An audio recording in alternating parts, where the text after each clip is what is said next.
என் புதிய சுவை சேனலுக்கு தங்களை அன்புடன் வரவேற்கிறேன். என் புதிய சுவை சேனலில் நாம் இன்றைக்கி பார்க்க போகிற ரெசிபி பூண்டு குழம்பு. பூண்டில் நிறைய மருத்துவ குணம் இருக்குதுன்னு நம்ம எல்லாருக்குமே தெரியுங்க. நம்ம உடம்புல உச்சி முதல் உள்ளங்கால் வரை உள்ள உறுப்புகளுக்கு நன்மை தரக்கூடிய சக்தி இதில் இருக்குது. இந்த அளவுக்கு மகத்துவமான பூண்டை வச்சு பூண்டு குழம்பு எப்படி செய்கிறதுன்னு பார்க்கலாம் வாங்க.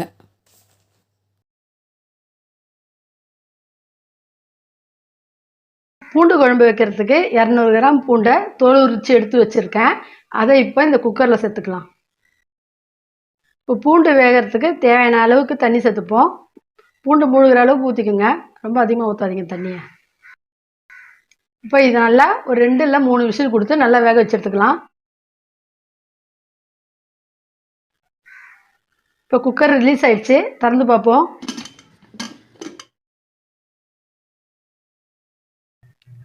பூண்டு பாருங்கள், இந்த அளவுக்கு நல்லா வெந்துடுச்சு. நான் இப்போ இதை மத்து போட்டு கடைஞ்சி எடுத்துக்க போகிறேங்க. நீங்கள் மத்து போட்டு கடைஞ்சாலும் சரி, இல்லை மிக்ஸி ஜாரில் போட்டு கூட அரைச்சி எடுத்துக்கோங்க. இதை அரைச்சி எடுத்துகிட்டு நம்ம குழம்பு கூட்டிக்கலாம். நான் இந்த அளவுக்கு புளி எடுத்து கரைச்சி வச்சுருக்கேன். இப்போ இதில் தேவையான அளவுக்கு மிளகாத்தூளை சேர்த்துக்கலாம்.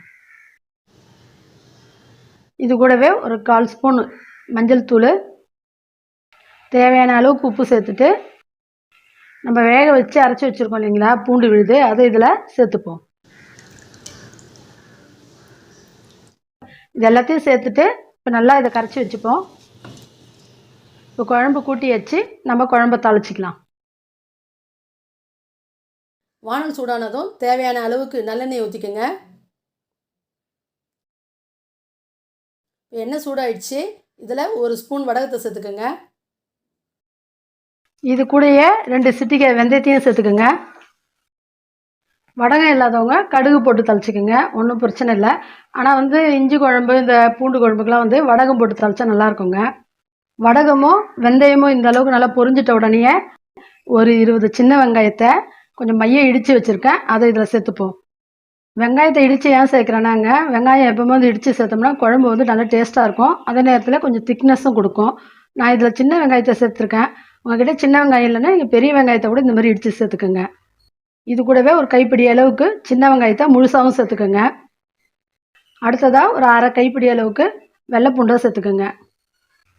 சேர்த்துட்டு எல்லாத்தையும் நல்லா வதக்கி விடுங்க. இந்த பூண்டு உங்களுக்கு விருப்பம் இருந்தால் சேர்த்துக்கோங்க, ஏன்னா நம்ம அரைச்சி வர ஊற்றிருக்கோம் இல்லைங்களா. இது உங்களுக்கு தேவைன்னா விருப்பம் இருந்தால் மட்டும் இந்த பூண்டை போட்டுக்கோங்க. வெங்காயம் ஓரளவுக்கு வதங்கிட்ட உடனே கொஞ்சமாக கருவேப்பிலை தழையை சேர்த்துக்கோங்க. இது கூடவே ஒரு மீடியம் சைஸ் தக்காளியை பொடியாக நறுக்கி வச்சுருக்கேன், அதையும் இதில் சேர்த்துப்போம். சேர்த்துட்டு நல்லா வதக்கி விடுங்க.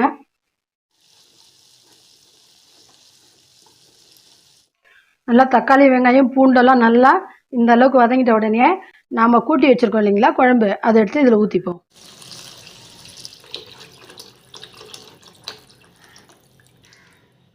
இப்போ குழம்பு ஊற்றுனதுக்கப்புறம் ஒரு முறை கிளறி விட்டுட்டு இப்போ இதை ஒரு 10 நிமிஷத்துக்கு மூடி போட்டு கொதிக்க விடலாம். 10 நிமிஷம் ஆயிடுச்சு, திறந்து பார்ப்போம். குழம்பு நல்லா ஓரளவுக்கு சுண்டி வந்துருக்குதுங்க, நல்லா வாசமாகவும் இருக்குது குழம்பு. இப்போ இதை இன்னும் ஒரு 5 நிமிஷத்துக்கு கொதிக்க விடுவோம். ஏன்னா குழம்பு நல்லா கெட்டியாக இருக்கணும் பூண்டு குழம்பெல்லாம். 5 நிமிஷம் ஆயிடுச்சுங்க, திறந்து பார்ப்போம். குழம்பு பாருங்கள் நல்லா சுண்டிடுச்சு, நல்லா இந்த கண்டென்சிக்கு இருக்கணுங்க. அது பாருங்கள் எவ்வளோ திக்காக இருக்குது பாருங்கள், கிரேவி மாதிரி. குழந்தைங்க பூண்டு குழம்பு நல்லா சாப்பிடாதுங்க, சில குழந்தைங்க இல்லையா. எங்கள் வீட்டில் எங்கள் பையனே சாப்பிட மாட்டான், அவனுக்காகவே நான் இந்த மாதிரி அரைச்சி தாங்க செய்வேன். நீங்கள் அரைச்சி செய்யும் போது இந்த நார்மல் காரக்குழம்பு மாதிரியே இருக்கும். அது இல்லாமல் நம்ம நார்மல் காரக்குழம்புல தெரியுற காரம் கூட இதில் தெரியாதுங்க. ஏன்னா பூண்டை வேக வச்சுட்டோன்னு வச்சுக்கோங்களேன், இனிப்பு தன்மை வந்துடும். அப்படின்னும் போது அந்த குழம்போட டேஸ்ட்டு வேறு லெவல் ஆகிடுங்க. அதனால் இது குழந்தைங்களுக்கு தாராளமாக கொடுக்கலாம். இப்போ என்ன பண்ணணும்னா ஒரு 2 சிட்டிகை போல் பெருங்காயத்தூளை தூவிக்கலாம். கொஞ்சம் லைட்டாக அப்படி கிளறி விட்டுக்கோங்க. இப்போ நம்மளுடைய பூண்டு குழம்பு ரெடி ஆயிடுச்சு. கடைசியாக என்ன பண்ண போகிறோன்னா எண்ணெய் காய்ச்சி இதில் சேர்க்க போகிறோம். தாளிப்பு கரண்டி காய்ஞ்சதும் தேவையான அளவுக்கு நல்லெண்ணெய் ஊற்றிப்போம். நல்லெண்ணெய் நல்லா சூடு ஏறினதும் நம்ம செய்து வச்சுருக்கோம் இல்லைங்களா பூண்டு குழம்பு, அது மேலே காய்ச்சின எண்ணெயை எடுத்து ஊற்றிக்கலாம். எப்பயுமேங்க முதல்லயே நான் இஞ்சி குழம்பு செஞ்சுருக்கேன். அதிலேயே இந்த மாரி மாடல் செஞ்சுருப்பேன் பாருங்க. இந்த மாரி இஞ்சி குழம்பு, பூண்டு குழம்பு, வத்த குழம்பு இதெல்லாம் செஞ்சோம்னா, இந்த மாரி கடைசியா நம்ம வந்து எண்ணெய காய்ச்சி ஊத்துனோம்னா நல்லாருக்குங்க. இப்ப நம்மளுடைய சுவையும், ஆரோக்கியமும் நிறைஞ்ச பூண்டு குழம்பு ரெடி ஆயிடுச்சுங்க. வெளிய வச்சிருந்தாலே நம்ம 1 வாரத்துக்கு மேல வச்சு சாப்பிடலாங்க. ஃப்ரிட்ஜில ஸ்டோர் பண்ணிங்கன்னா 15 நாள் கூட தாராளமா வச்சுக்கலாம் நம்ப.